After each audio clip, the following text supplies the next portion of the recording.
ওই যে ঢাকা থেকে মাওয়া রোড, পদ্মা সেতুর রোড, ওরে ধলেশ্বরী টোল প্লাজায় যে গতকালকের ঘটনায় 4 জন লোক কবরে চলে গেল, ওই যুবকের কান্না আমার কলেজার ভিতরে এখনো বাজতেছে। যুবক কান্নাই করতে পারতেছে না, যুবক পাগলের মতো হয়ে গেছে। যুবক বলে আমি মাদারীপুরে যাব, ওরে আমি হুন্ডানে আমার কলেজার টুকরা সন্তান, 7 বছর সন্তানের বয়স, পিছনে বিবি বসা, ওরে টোল প্লাজায় আইসা টোল দিতে গিয়েছে, টোলু দেওয়া হইছে, একটা বাস আইসা পিছন থেকে মেরে দিল। ওই যুবকের কি আমার মাওলার কুদরত, ওরে যুবক বেঁচে গেল চোখের সামনে 1 সেকেন্ডের ব্যাপার, ওরে কলিজার টুকরা সন্তান আর বিবি চাকার সাথে পেঁচাইতে পেঁচাইতে চলে গেল। যুবক দৌড় দিয়া যাইয়া থেকে কলিজার সন্তান একটু আগে আব্বু কয়া ডাকছে, এই সন্তান এখন রোডের সাথে মিশে গেল, ওরে চোখ দুটো বাহির হয়ে গেছে, একটা আব্বা ডাক দিতে পারে নাই। যুবক কয় আল্লাহ আমারে কেন বাঁচাইয়া রাখলা, আমার স্ত্রীও নাই, আমার বাবাও নাই, আমি আর কারে বাজান কয়া ডাকবো। এই যুবক তো কল্পনা করে নাই, ও নন্দী গ্রামের মুসলমান, ও পর্দার আড়ালের আমার আম্মা জান, এই তো বাহাদুরি রে যুবক, আজকেও নাকি অ্যাক্সিডেন্ট হয়েছে রে বাবা। ওই যে কলরবের এক শিল্পী অ্যাক্সিডেন্টে আইসিইউতে ভর্তি, তো কখন জানি প্রাণটা বাহির হয়ে যায়। এই তো দুনিয়ার বাহাদুরি রে যুবক, এই দুনিয়ার বাহাদুরি করে কি হবে, যেই দুনিয়া স্বার্থপর, তোমার আমার আপন কেউ না রে যুবক, আমার মাওলাই হইল আপন। এই জন্য যুবকেরা, ও পর্দার আড়ালের আম্মা জানেরা, আজকের এই ময়দানে তওবা করেন, মরে যাওয়া লাগবে, আপনিও কবরের যাত্রী, আমিও কবরের যাত্রী, কিন্তু এমন একটা আমল করে যান, যেই আমলে কবরে গেলে আপনি শান্তি পাবেন, আপনার জন্য নাজাতের জরিয়া হয়ে যাবে। একটা আলেম উলামাকে মহাব্বত করেন, নবী আমার বলেন, আমার আল্লাহ কোরআনে বলেছেন, ওরে মা সন্তানের পরিচয় দিবে না, একটা নেকি দিয়া সহযোগিতা করবে না। বাবা বলবে আমার তো সন্তানই নাই, স্ত্রী বলবে আমার তো বিবাহই হয় নাই। ওই কঠিন মুহূর্তের মধ্যে রে বাবা, একজন আলেমকে যখন বলবা হুজুর আমি তো বড় কপাল পুরা, আমার বাবা সহযোগিতা করলো না, ওরে আমার মা তো আমার চিনি না, আমি বড় অসহায়, হুজুর আজকে আপনি জান্নাতে যান, আমি কপাল পুরা, আমি জাহান্নামে। হুজুর গো মনে পড়ছে আপনার 1 গিলাস পানি পান করাইছিলাম, হুজুর আপনার কি দয়া হবে না, আমারে কি নিয়ে একটু জান্নাতে যাইতে পারবেন না, আমি তো জাহান্নামের আগুন সহ্য করতে পারবো না। নবী আমার হাদিসের মধ্যে বলেন, এই আলেম সাহেব তখন দাঁড়ায় যাবে, আলেম ভুলবে না, ও যুবক, ও পর্দার আড়ালের আম্মা জানেরা, টাকা পয়সা সব পরে রবে রে মা, ওরে যুবক, ও বাপ জানেরা, সকাল বেলায় তুমিও যদি মরে যাও, আমিও যদি মরে যাই, সোনার বাড়ি, সোনার ঘর, খাট পালঙ্গ সব পরে থাকবে, খালি হাতে 3টা কাফন 5টা কাফন নিয়ে কবরে যেতে হবে। এজন্য আম্মা জানোরে পর্দার আড়ালে আমার মা বোনেরা, ও যুবক, ও বৃদ্ধ বাবা জানেরা, মরণ তো আসবেই, একটা আলেমের মোহাব্বত নিয়ে কবরে যান, আর গুনাহ করিয়েন না, নাফরমানি করিয়েন না, যা হবার হয়ে গেছে, আমার মাওলা সাংঘাতিক রহমান, তওবা করেন, আর গুনাহ করবেন না, আর নামাজ ছাড়বেন না, বেপরদাগিরি করবেন না রে আম্মা জান রে যুবক আর দাড়িতে খুল লাগাইবা না, খাটি নিয়েতে দুটা হাত আমার আল্লাহরে দেখায়া দাও। লিল্লাহি তাকবীর। মুসা আলাইহিস সালাম একটা কবরের পাশ দিয়া যাইতেছেন, ওই কবরের ভিতরে আযাব। আমার আল্লাহ মাঝে মাঝে পয়গম্বরদেরকে আমার আল্লাহ কবরের আযাব দেখায় দিয়েছেন। একটু জোরে কন্না আল্লাহু আকবার। তবে আমি আপনি দেখতে পারবো না, দেখাইবেন না। আমার আল্লাহ জানে বান্দা কবরের আযাব সহ্য করতে পারবে না। নবী আমার ভিন্ন হাদিসে বলেন, দুনিয়ার মানুষ, সাধারণ মানুষ যদি কবরের আযাব দেখতো, দুনিয়ার কোন মানুষ তার আত্মীয় স্বজন মরে গেলে কবরে রাখার সাহস হইতো না। মানুষ পাগলের মতো বনে জঙ্গলে বেড়াইতো। মানুষ কবরের আযাব এই জন্য আমার মাওলা দুনিয়াতে দেখায় না। একটু জোরে কান আল্লাহু আকবার। তবে নবীদেরকে আমার আল্লাহ দেখায় দেন, কারণ নবীদের ধৈর্য শক্তি দান করেছেন কে? জোরে কোন। উঠাউটি করলে কিন্তু দোয়া করে দেব। যে কয়জন আছেন উঠবেন না, একজন উঠবেন না। গাজীর প্যান্ডেলে মমতাজ পাগলি আসলে বা বিভিন্ন নাচ গানে ওখানে তো ওঠেন না। কোরআনের কথা শুনলে অ্যালার্জি হয় না? ওঠেন কেন? উঠলে বয়ান আসে না বক্তা। একজন লোক উঠবেন না। আমি অল্প সময়ের মধ্যে আগাবো সামনের দিকে। আল্লাহর বান্দারাও যুবক, মুসা আলাইহিস সালাম কবরের পাশ দিয়ে যায়, কবরের আযাব দেখাইছেন কে? কতক্ষণ দেখাইছেন কে? মুসা আলাইহিস সালাম কবরের আযাব দেখে নির্ধারিত কাজ সেরে আবার যাওয়ার সময় ফিরতি পথে ওই কবরের কিনারা দিয়া যায়, দেখে এই কবরটা কোন জান্নাতের বাগান হয়ে গেছে। এদিক থেকে সুবহানাল্লাহ কয় না, জবানে তালা লাগাইছেন। জোরে কর, জোরে কর না সুবহানাল্লাহ। আরো জোরে বলেন সুবহানাল্লাহ, আরো জোরে বলেন সুবহানাল্লাহ। সুবহানাল্লাহ বলে লস আছে? হে কথা কন না, বক্তারা যে এত আপনাদের কয় একটু জোরে কন, মহব্বতে কন। সুবহানাল্লাহটাও বাড়ায় না, বাড়াইবে কেমনে? দরদ নাই তো। একবার সুবহানাল্লাহ বলছেন আমার পীর সাহেব হুজুর, আপনাদের এলাকায় বহু বয়ান করছেন, আব্দুল মতিন নিসারী রাহমাতুল্লাহি আলাইহি। আল্লাহ তার কবরকে জান্নাতের বাগান বানায় দেন। বেচারা কতবার বলতেন, বাবা একবার সুবহানাল্লাহ বলছো তো 700 নেকির মালিক হয়ে গেছে। যতবার বলবেন ততবার আমার আল্লাহ 700 নেকির মালিক বানাই দিবেন। বুজুর্গদের কথা কত দামি কথা। তামলাউল মিজান, যে ব্যক্তি একবার সুবহানাল্লাহ বলবেন আমার আল্লাহ মিজানের পাল্লা ভরে দেবেন। সুবহানাল্লাহ বলেন। ও আল্লাহর বান্দারা যুবক, কবরের আযাব আমার আল্লাহ মাঝে মাঝে পয়গম্বরদের দেখায়। কিন্তু পয়গম্বর মুসা আলাইহিস সালাম বলে, ব্যাপার কি? আমি যাওয়ার সময় যেই কবরের ভিতরে আযাব দেখলাম, এই কবরটা এখন জান্নাতের বাগান হয়ে গেল এতটুকু সময়ের মধ্যে। কবরের কিনারায় দাঁড়ায় গেলেন, আল্লাহ থেকে পারমিশন নেন, ও দয়ার মালিক, আল্লাহু আকবার, এই কবরওয়ালার সাথে আমি একটু কথা বলতে চাই। ও আল্লাহ আপনি আমার অনুমতি দেন। আমার আল্লাহ অনুমতি দিয়ে দিল। এবার পয়গম্বর মুসা আলাইহিস সালাম কবরওয়ালাকে সালাম দেয়, আসসালামু আলাইকা ইয়া হালাল কবর। এ কবরওয়ালা ভাই, তোমার প্রতি সালাম বর্ষিত হোক।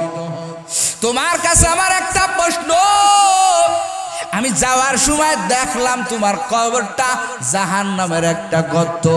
কি ভয়ঙ্কর আযাব হইতেছে তোমার কবরে।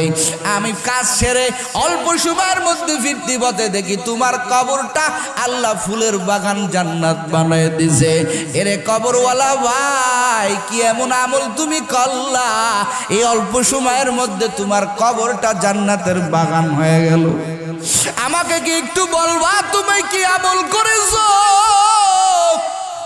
কবরওয়ালা ডাক দেয়া কয়, পয়গম্বর মুসা রে, আমি তেমন কোনো আমল করি নাই যেই আমলের কারণে আমার মাওলা আমার এই কবরটা জান্নাতের বাগান বানাইছে।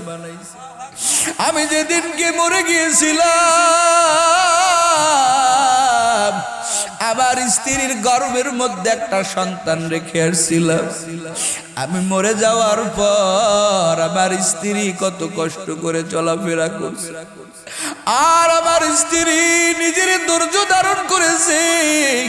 সন্তানটা ভূমিষ্ঠ হওয়ার পরে আমি ওর বাবা নাই, আমার স্ত্রী মা বাবার আদর দিয়া আমার সন্তানটাকে লালিত পালিত করেছে। সন্তানটা ক্রমান্বয়ে আমার আল্লাহ বড় বানায় দিছে। আমার স্ত্রীর দিলের তামান্না হলো দুনিয়ার শিক্ষা না, যেই শিক্ষায় ওর বাবা কবরে নাজাত পাবে, যেই শিক্ষায় শিক্ষিত করলে আমি মরে গেলে আমার সন্তানটা জানাজার নামাজ পড়াইতে পারবে। এইরকম কত মা বোনের দিলের তামান্না রে যুবক।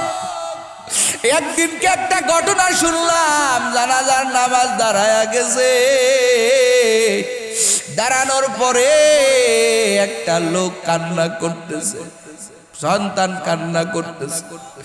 ইমাম সাহেব ডাক দিয়ে কই রে ভাই, নামাজটা আগে ভালো মতো পড়েন তারপরে কান্না করেন, কিন্তু সন্তানের কান্না বন্ধ হয় না। ইমাম সাহেব প্রশ্ন করছে, ভাই কেন কান্না করেন? বলে, হুজুর আমার বাবা মরে গেছে, আমি এই জন্য কান্না করি না, আমি কান্না করতেছি এই জন্য হুজুর, ওরে আমার কপাল এতটাই পুরা, এতটা পুরা, ওরে আমার বাবা কবরে যাইতেছে, আমি কেমন সন্তান আমার বাবার জানাজা পড়াইতে পারি না। ওরে মোল্লা ভাড়া করে নিয়ে আইসা আমার আদরের বাবা আমার জন্মদাতা পিতার জানাজা পড়ানো লাগে রে হুজুর, আমি কতটা হতভাগা সন্তান, আমি আমার বাবার জানাজা পড়াইতে পারি না। এই আফসোসে আমার মনে চাইতেছে আমি চিল্লায়া চিল্লায়া কান্না করি। এরে যুবক, ও পর্দার আলের আম্মা জান, ও আমার যুবক, আমার বাপজানেরা, ওই বাবা মার কপাল কত ধন্য, যেই বাবা মা সন্তানের হাতে জানাজা নিয়ে কবরে যায়। কথা কন ঠিক কিনা? কি করবেন? সন্তানটা বড় চাকরি বানাইয়া কি করবেন? যেই সন্তান আপনার জানাজা ইমামতি করতে পারে না। আমার মা মাঝে মাঝেই কান্না করে আর আমার কষ্টের কথাগুলো বলে। আমার মা কয়, রে নাইমুজ্জামান, তোরে পেটে যেদিন ধরছিলাম ওদিন থেকে আমি নিয়ত করেছিলাম, ও আল্লাহ আমার সন্তান যদি ছেলে হয় আমি মাদ্রাসায় পড়াইব। আমি বললাম, মা স্কুলেও তো পড়াইতে পারতা, কলেজেও তো পড়াইতে পারতা, আমি ছাত্র হিসেবেও ভালো ছিলাম, ভালো স্টুডেন্ট ছিলাম, 5 থেকে আমি গোল্ডেন পে বৃত্তি পাওয়া ছাত্র। আমি আমার মারে কলাম, মা নিয়তটা তো আমার উপরে ডিফেন্স করে চেঞ্জও করতে পারতা। ওরে আম্মা জান, কেন চেঞ্জ করো নাই বলো? আমার মা তখন কান্না করে আর বলে, রে সন্তান, ওই সন্তান দুনিয়াতে রাইখা আমার লাভ কি, যে আমি মরে গেলে আমার সন্তানটা আমার জানাজা পড়াইতে পারবে না। আরে নাইমুজ্জামান, যেখানেই থাকো, ওরে যেদিন তুমি শুনবা আমার কলেজার ধন, ওরে তোর জন্মগতর গর্ভধারিণী মা দুনিয়া থেকে চির বিদায় হয়ে গেছে, বাবা রে তুই আইসা আমার জানাজা পড়াইবি, আমারে তুই নিজে কবরে নামাইবি, আমি পরপুরুষের হাতে কবরে যেতে চাই না। অন্য কোন ইমাম সাহেব আমার জানাজা পড়াইবে আমি এটা চাই না। আমার দিলে তামান্না তুই বড় আলেম হবি, আমার দুনিয়ার কোনো আশা লোভ নাই। জোরে জোরে কোন আল্লাহু আকবার। আমার মা কি ঠকছে? আমার মা কি ঠকেছে? কতক্ষণ ঠকছে? আজকে কত জায়গায় যায়, মানুষের কি সম্মান, মায়ের জায়নামাজের চোখের পানির যুবক কত সম্মান কত মহব্বতে আমার রাখছেন। ওরে যুবক, ও পর্দার আড়ালের আম্মা জান, ও ওরে বাপ জান, দুনিয়া তো কামাই করবেন, তবে এমন একটা জিনিস দুনিয়াতে রাইখা যাবেন, বিদায় বেলা আপনার সম্মানের সহিত আপনার বাবা, আপনার কলিজার ধন, আপনার সন্তান কান্না জনিত চোখে পানি নিয়ে আপনার জানাজা পড়াইবে। মাঝে মাঝে কিছু জানাজায় যাইয়া কান্না না করতে পারি, কান্না না করে থাকতে পারি না। ওরে সন্তান যখন দাঁড়াইয়া কয় আমার বাবার জানাজা আমি পড়াইব, সবাই দোয়া করবেন, তখন মনে মনে কল্পনা করি হায় রে বাবার ভাগ্য, আজকে সন্তানের হাতে জানাজা নিয়ে কবরে যায়। কথা কন ঠিক কিনা? ও আল্লাহর বান্দারাও যুবক, ওই কবরওয়ালা বলে ও পয়গম্বর মুসা, আমি যেদিন মারা গেলাম আমার স্ত্রীর গর্ভে সন্তান, আমার সন্তানটা ভূমিষ্ঠ হলো, আস্তে আস্তে বড় হলো। ওর মায়ের তামান্না হলো আমার সন্তানটা বড় হলে মাদ্রাসায় দিব। এই জামানায় বহু মারা আছে সন্তানকে মাদ্রাসায় ছাড়া পড়াতে চায় না।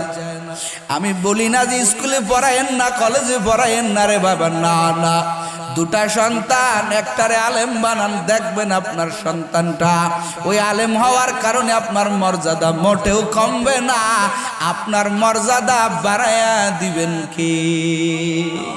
আসতে কেন কোনো সন্দেহ আছে? বাড়ায়া দিবেন কে?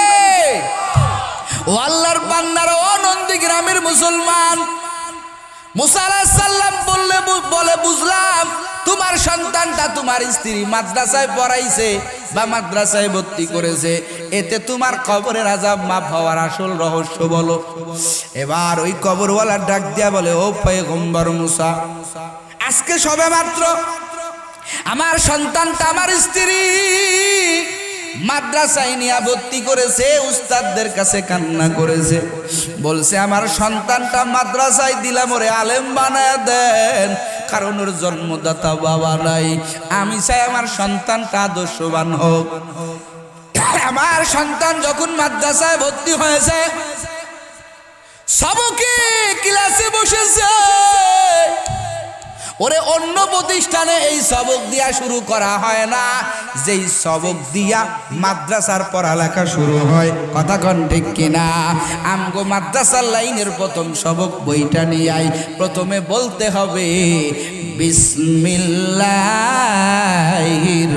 রহমানির রহিম। সুবহানাল্লাহ, জোরে গা। আমার প্রত্যেকটা কাজ কার নামে শুরু করা দরকার। আওয়াজ আসতে হলো আপনার মনে হয় অন্য কারো নাম নেন। আজ কার নামে শুরু করা দরকার বলেন? জোরে বলেন, কার? আমার আল্লাহর নামে শুরু করা দরকার। নবী হাদিসের মধ্যে বলেন কুল্লু আমরিন জিবালিন বি লাম ইউবদা বিসমিল্লাহ ফাহুয়া আক্তা। নবী আমার বলেন প্রত্যেকটা কাজ, যেই কাজ বিসমিল্লাহ বলে শুরু করা হয় না, ওই কাজটা সম্পূর্ণ হয় না, ওই কাজের মধ্যে বরকত থাকে না। ওরে কৃষক ভাই, তুমি জমিতে চাষ করো, তুমি নাংলা নিয়ে যাও। ও কৃষক ভাই, ও দোকানদার ভাই, তুমি দোকানটা খুলে দোকানে বসো, যত কাজ তুমি করো বিসমিল্লাহ কও, বিসমিল্লাহর আমল দিয়া শুরু করো। ও পর্দার আলের আম্মা জান, ও আম্মা জান, আপনি কুটি থেকে চাউল বাহির করে রান্না করবেন, বিসমিল্লাহ বলে হাতটা ঢুকান। সুবহানাল্লাহ কন্যা। ও আম্মা জান, আপনি তরকারি কুটবেন, বিসমিল্লাহ বলে শুরু করেন, রান্না করবেন, বিসমিল্লাহ বলে শুরু করেন, দেখবেন আমার আল্লাহ ওই সংসারের মধ্যে আমার আল্লাহ বরকত বাড়ায় দিবি। ও আম্মা জান, তেল ফুরায় যায়, স্বামীর কাছে বকুনি শুনতে হয়, এ কয়দিন আগেই তো 5 লিটার তেল কিনলাম, আজকে 15 দিন 10 দিন না যাইতেই তেল ফুরায় গেল, স্বামীর হাতে জারি শুনতে হয়। আম্মা জান, নবীর হাদিস বরকত বাড়বে, আপনি তেলের মুখটিটা খুঁটে যখন রান্না করবেন বিসমিল্লাহ বলে খুলেন, আমার আল্লাহ তোমার ওই তেলের বোতলের মধ্যে বরকত বাড়ায় দিবে। একটু জোরে কন্যা সুবহানাল্লাহ। কারণ মাল ফুরাইয়া যায়, বরকত কখনো ফুরানো কথা হয় না। একজন 40,000 টাকার বেতনে চাকরি করে, বরকত নাই, টাকা নাই। আর এক ইমাম সাহেব 5,000 টাকার বেতনে চাকরি করে, তাও আবার 3 মাস বাকি। কথা হয় না? কথা কন না কে? ইমাম সাহেবের খাওয়ান লাগে না, বোর শাড়ি লাগে না, ব্লাউজ লাগে না, তার বড় কোনো অসুবিধা আছে? ইমাম সাহেবের দিকে তাকাইলে হাসি, জুব্বা দেখবেন 10-12টা, কথা কয় না গে।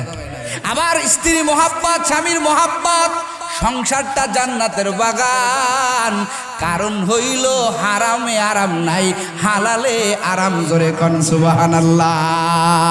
আর যেই সংসারে আমার মাওলা বরকত দিয়া দেয়, ওরে বিল্ডিং লাগে না, টাইলস করা ঘর লাগে না, এসি রুম লাগে না, গাছতলায় থাকলেও আমার আল্লাহ মনের মধ্যে শান্তি দান করে, কথা কোন ঠিক কিনা? শান্তি চায় পাওয়া যায়, শান্তি দেওয়ার মালিক কে? জোরে কোন কে? ও আল্লাহর বান্দারা, ও পর্দার আম্মা জানেরা, ওই কবরওয়ালা লোক বলে, ও পয়গম্বর মুসা,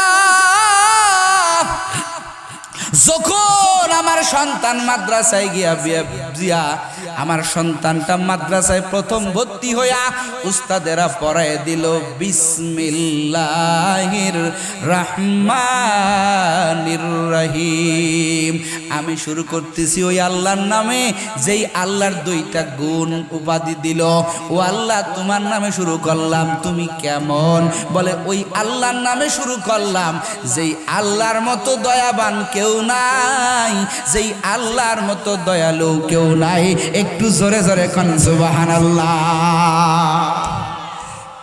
ওই কবরওয়ালা বলে, পয়গম্বর মুসা, উপর থেকে আমার মালিক ডাক দেয়া কয়, ও ফেরেশতার দল, আমার ছোট বান্দা মাদ্রাসায় ভর্তি হলো, আর প্রথমেই বলে বিসমিল্লাহির রহমানির রহিম। আমি শুরু করলাম ওই আল্লাহর নামে, যেই আল্লাহর মতো রহমান কেউ নাই, রহিম কেউ নাই। আমার রহমান বলল, আমাকে রহিম বলছি।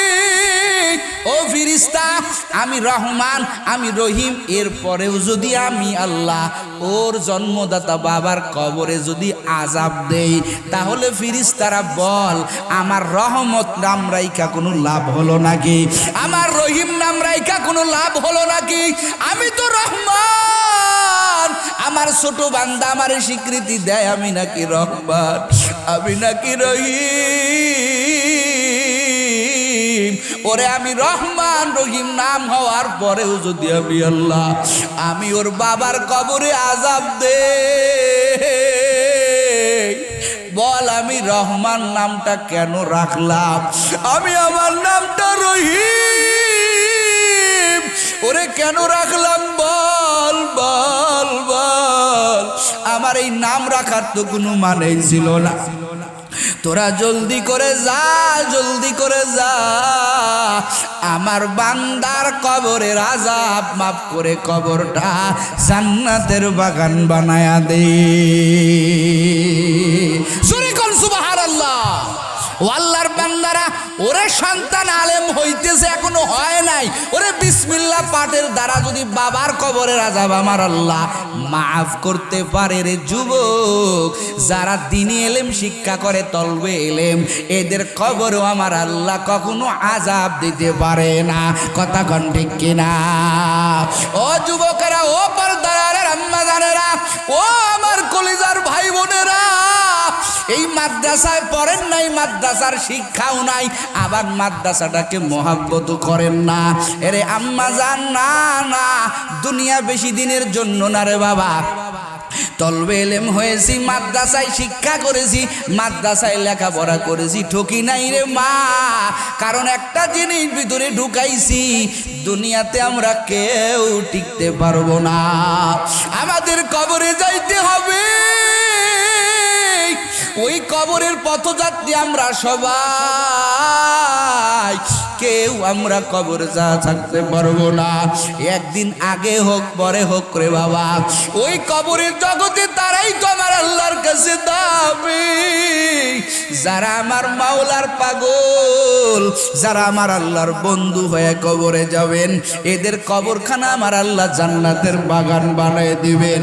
এজন্য আম্মা জান, ও নন্দীগ্রামের মুসলমান, এই জন্য রে বাবা মাদ্রাসায় লেখাপড়া করলাম। ও আল্লাহর বান্দারাও, যুবক, আমি তোমাদেরকে একদিনও বলবো না, এখানে যারা আছো, আজকে এই মাদ্রাসায় ভর্তি হবা, স্টুডেন্ট হয়ে যাও। না রে বাবা না, তুমি আলেম হও নাই তাতে কি হয়েছে? আলেম উলামার সাথে মোহাব্বত লাগায় দাও, দেখবা তোমার রংটাও আলেমের মতো হয়ে যাবে। কথা কয় না, তোমার রংটাও আলেমের মতো হয়ে যাবে। ওরে একটা মাটির ঢিলা যদি ফুল গাছের নিচে থাকার পরে, ওই শেখ সাদি বাথরুমে ঢুকছেন হাজত ছাড়ার জন্য, দেখে বাথরুমে ফুলের ঘিরান, কয় জোরে কন্যা সুবহানাল্লাহ। বাথরুমে কি থাকে? টিস্যু থাকে, টয়লেট থাকে। ওই জামানায় টিস্যু ছিল না, ঢিলা কলম ছিল। এবার শেখ সাদি খুঁজতেছি ব্যাপার কি, বাথরুমের মধ্যে কেন ফুলের ঘিরান? তাকায়া দেখে একটা মাটির ঢিলা দেখা যায়, এই মাটির ঢিলা থেকেই তো ঘেরান কয়। এবার মাটির ঢিলা ডাক দিয়া শেখ সাদি রে কয়, রে শেখ সাদি, আমি আসলে ফুল না, আমি আসলে ফুল না, আমি আসলে মাটির ঢিলা। এবার বলে তোমার ভিতর দিয়ে ফুলের ঘিরান কেন? ওই ঢিলা বলে, রে শেখ সাদি, আমি একটা ফুল গাছ তলায় ছিলাম, ফুলের পাপড়ি, আমি মাটির উপরে পড়ার কারণে আমাকেও আমার আল্লাহ ফুলের ঘিরানে ঘিরান যুক্ত করে দিয়েছে। একটু জোরে কন্যা সুবহানাল্লাহ। সবতে সা লেতুরা সা লেকুনা, সবতে ত লেতুরা ত লেকুনাদ, এক জামানা সবতে বা আউলিয়া বেতারা সদ সালে তো আতুবেরিয়া। ও পর্দার আম্মা জানেরাও, যুবক মরিয়া তুমিও যাব, আমিও যাব। ওরে যুবক, মরার পরে কবরের জিন্দেগিতে যাওয়ার পর আমার আল্লাহ দেখবেন তোমার আমল কি, আমার আমল কি, আমি কি ধরনের আমল করে কবরে গেছি, আমার পুঁজিটা কি, দুনিয়াতে আমার কোনো রকমের ভালো কাজ আছে কিনা। ওরে যুবক, কত মানুষ মরে যায়, গোসল দেওয়ার লোক পাওয়া যায় না। ওরে কত মানুষ মরে যায়, গোসল দেওয়ার ভালো লোক পাওয়া যায় না। এরে যুবক, এই চোখ দিয়ে আরো কত বড় বড় জানাজা দেখছি, যাদের জানাজায় শুধু আলেম আলেম আর আলেম। ওই যে চট্টগ্রামের আহমদ শফি রহমতুল্লাহি আলাইহি ইন্তেকাল করলো, জানাজায় লোক ধরাইতে পারে নাই রে বাবা। হাজার হাজার লক্ষ লক্ষ আলেমের উস্তাদ, ওরে যার আলেম উলামারা বুড়া হয়ে গেছে, তার ছাত্ররা বুড়া হয়ে গেছে, ওরে কেমন জিন্দেগি করলো। ওরে মরার পরে তাকায়া তাকায়া দেখলাম, ওরে বাংলাদেশ থেকে এমন কোন জেলা থেকে নাই যে যার জানাজায় লোক যায় নাই। আমি জানাজাটা ভিডিও কলে দেখছি আর কান্না করেছি, হায় রে আল্লাহর বান্দার কপাল, কি এমন কপাল করেছে রে যুবক। ওরে মরণের বেলা আমার আল্লাহ দুনিয়ার দিকে তাকায়া দেখায়া দিয়ে বলে, ও দুনিয়ার মানুষ তাকায়া দেখ, তোরও তো মরণ হবে, আমারও তো মরণ হবে, দেখ এদের বিদায়টা কেমন। ওরে যদিও নবী বলেছেন, ওরে ইমানদারের মরণের বেলা আমার আল্লাহ আসমান থেকে আমার আল্লাহ হাজার হাজার ফেরেশতা পাঠায় দেয়, যাদের রিসিভ করার জন্য আমার আল্লাহ আসমান থেকে ফেরেশতা পাঠায় দেয়। ওরে জান্নাতের পোশাক পরিহিত ফেরেশতা, ওরে জান্নাতের কাফন নিয়ে হাজির। এটা তো বান্দা দেখতে পায় না, কিন্তু কিছু কিছু জায়গায় আমার আল্লাহ নিজের চোখ দিয়া দেখায় দেয়, তাকাইয়া দেখো এই মানুষগুলোর রাজকীয় বিদায়। ওরে হাজার হাজার মাদ্রাসার আলিম, মুহাদ্দিস, মুফতি সাহেব, হাফেজের হাজার জানা যায়, যার খাটের চতুর্দিক দিয়ে বড় বড় মাদ্রাসার মুহাদ্দিস, এদেরও বিদায় রে যুবক। তুমিও মারবা, আমিও মারবো, আমাদেরও বিদায় হবে রে বাবা। তোমার বিদায় হবে কেমন? ওরে খাটের চতুর্দিক দিয়ে বেনামাজির দল, কথা কয় না কে, ওরে দাড়ি বিড়ি টানে, ওরে সুদের খাতায় নাম লেখানো, এরা তোমার খাতটা ধরে ধরে কবরে নামায়। আবার কিছু কিছু জানা যায় দেখবা চতুর্দিক দিয়া মাদ্রাসার ছাত্ররা, ওরে আলেমুল আমারা কাঁদতেছে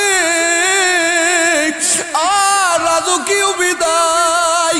ওরে যুবক, তোর কি মনে চায় না ও পর্দার আড়ালের আম্মা জানেরা, আপনার কি মনে চায় না একটা মাদ্রাসার তালবেলে বাবার জানাজা পড়াক, আমার কলিজার সন্তানটা আমার জানাজা পড়াক? ওরে মাদ্রাসায় কি সময় দিতে মনে চায় না? ওরে মাদ্রাসার ছাত্ররা পাগল হয়ে যাবে, অমুক লোক আমাদের পিছনে এত টাকা খরচ করছে, আজকে তে দুনিয়াতে নাই, পাগলের মতো হয়ে যাবে একটা ছাত্রকে লজিং রাখলে রে বাবা।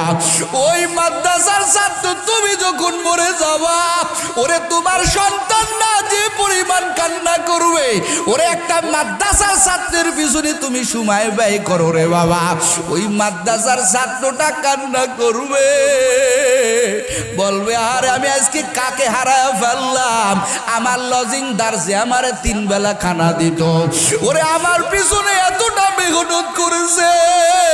দেখবার বাবা ওই লোক তোমার ওই মাদ্রাসার তালবেলে যতবার হাত উঠাইবে, বাবা আমার সাথে তোমার নামটা বলে দোয়া করবে, ও আল্লাহর বান্দারা তুমিও মরবা আমিও মরব, কিন্তু কেমন হবে আমাদের বিদায়?